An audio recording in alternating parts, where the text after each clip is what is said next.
네, 먼저 한지원 캐스터와 함께 오늘 시장 이슈 살펴보겠습니다. 어서 오십시오. 네, 안녕하세요. 오늘은 어떤 이슈 가져오셨습니까? 네, 정부가 얼어붙은 부동산 시장에 활력을 불어넣기 위해 전반적인 규제를 풀고 있습니다. 이 부동산 규제 완화 정책으로 시장에서는 어떤 변화가 있을지, 또 수혜를 볼 수 있는 업종은 어떤 것들이 있는지 살펴보려고 가져와 봤습니다. 네, 정부가 규제 완화를 아주 대폭적으로 하면서 건설업종에 관심이 커지는데요. 구체적으로 어떤 내용이 들어있습니까?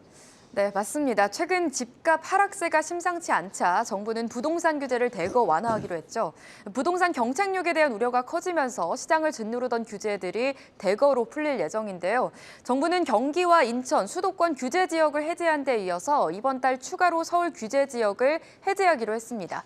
표에서 보시는 것처럼 서울, 강남 3구와 용산구를 제외하고 모든 지역이 규제 지역에서 풀릴 전망인데요. 이와 함께 분양가 상한제 대상지도 축소할 계획입니다. 또 대출 규제도 풉니다. 국토부는 최대 12억 원까지만 가능했던 중도금 대출 규제를 풀고 이를 소급 적용하기로 했는데요. 1인당 5억 원으로 제한한 인당 중도금 대출 한도도 폐지한다고 합니다. 이에 따라 오는 3월부터는 분양가와 관계없이 모든 주택에서 중도금 대출을 받을 수 있게 된 겁니다. 그리고 이른바 줍줍으로 불리는 무순위 청약에 대해서도 2주택 그리고 3주택과 관계없이 유주택자도 신청할 수 있게 되는데요. 2021년 5월 강화된 무순위 청약 규제가 1년 9개월 만에 풀리는 겁니다. 여기에 대대적인 부동산 규제 완화와 함께 정부는 건설사 유동성 위기 해소에도 총력을 기울일 방침인데요. 이를 위해 신규 보증 상품을 내놓고 부동산 프로젝트 파이낸싱, 즉 PF 대출 보증 규모도 대폭 확대한다고 합니다. 꽉 막힌 건설사들의 돈줄을 풀어줘야 계획한 주택 공급을 속도감 있게 추진할 수 있다는 판단에서고요. 이달부터 착공 단계 사업장에 10조 원 규모의 PF 대출 보증을 공급하고 준공 전 미분양 사업장에도 5조 원 규모의 보증을 지원한다고 합니다. 네, 상당히 좀 얼어붙어 있던 건설 부동산 시장에 좀 온기가 들어올 것 같은데요. 수혜 업종으로는 어떤 것들이 있습니까? 네, 대표적으로 건설주, 은행주, 그리고 그린벨트 관련주 이렇게 크게 세 가지로 나눠볼 수가 있겠는데요. 계속해서 살펴보시면요. 건설주와 은행주, 그린벨트 관련주 가운데 건설주부터 살펴보도록 하겠습니다.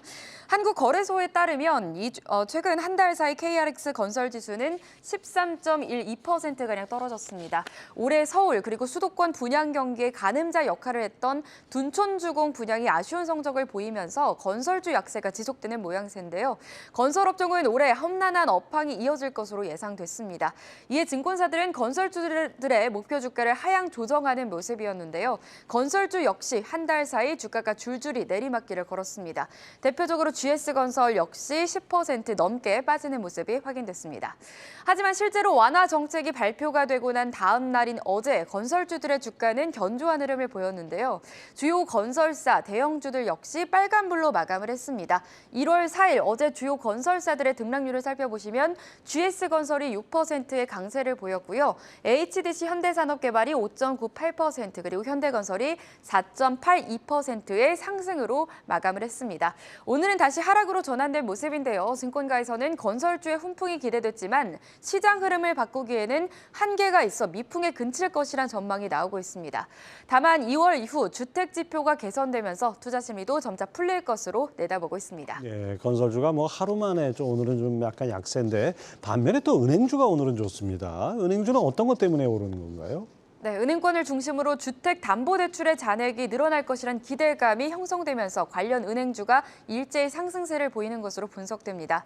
국토부가 3일 윤석열 대통령에게 보고한 2023년 업무 계획에는 부동산 시장에 대한 광범위한 규제 완화 정책이 담겼는데요. 서울과 경기의 규제 지역 완화 지역에 대해 주택담보대출 비율을 50%에서 70%로 확대할 방침이라고 합니다. 특히 오늘 신한투자증권에서 카카오뱅크에 대한 리포트가 나오면서 더 상승 트리거가 됐죠. 올해 대출 성장률 회복이 기대된다며 목표 주가를 기존 25,000원에서 29,000원으로 상향 조정하는 모습입니다. 이렇게 부동산 규제 완화 대책이 나오면서 어제부터 은행주들의 흐름은 좋았는데요. 오늘 카카오뱅크를 필두로 전반적인 오름세를 나타내고 있습니다. 주가 자세하게 살펴보시면 카카오뱅크가 6.6%의 상승, 그리고 신한지주도 많이 올라왔네요. 현재 카카오뱅크와 비슷한 흐름을 보이고 있습니다. 6.7%의 상승률을 나타내고 있습니다. 네, 마지막으로 그린벨트 관련주도 짚어주시죠. 네, 원희룡 국토교통부 장관이 신년사를 통해 부동산 규제 완화의 속도를 내고 그린벨트 규제도 과감히 풀겠다고 밝혔죠. 주택 공급 기반을 안정적으로 유지하면서 급격한 거래 단절로 실수요자들이 어려움을 겪지 않도록 금융 완화 그리고 규제 완화에 속도를 가하겠다고 말했는데요. 그린벨트 규제 완화 소식에 관련주들의 움직임도 강했습니다. 대표적으로 그린벨트 관련주로는 성창 기업지주, SG세계물산, 신원종합개발, 삼부토건 이렇게 네 가지를 꼽아볼 수가 있겠는데요. 성창 기업지주의 경우에는 1월 3일부터 4일까지의 등락률을 살펴봤을 때 14%로 가장 강한 상승률을 보였고요. 신원종합개발은 8.29%의 상승률을 보였습니다. 그린벨트 해제 소식과 함께 부동산 규제 완화 정책이 발표된 3일부터 어제 상승률이 좀 강했는데요. 특히 삼부토건의 경우 전일 시간의 거래에서 상한가를 기록을 했습니다. 비수도권 그린벨트 규제를 푼다는 소식까지 더해지면서 보유 중인 토지가 부각된 것으로 보입니다. 오늘 삼부토건의 주가도 함께 살펴보실까요? 삼부토건 오늘 강합니다. 9.7%의 상승률 나타내면서 현재 주가 1,350원 선에서 거래되고 있습니다. 네, 거시경제 모멘텀이 잘 안 보이니까 정부 정책에 아주 강하게 반응하는 것 같습니다. 한지영 캐스터 잘 들었습니다.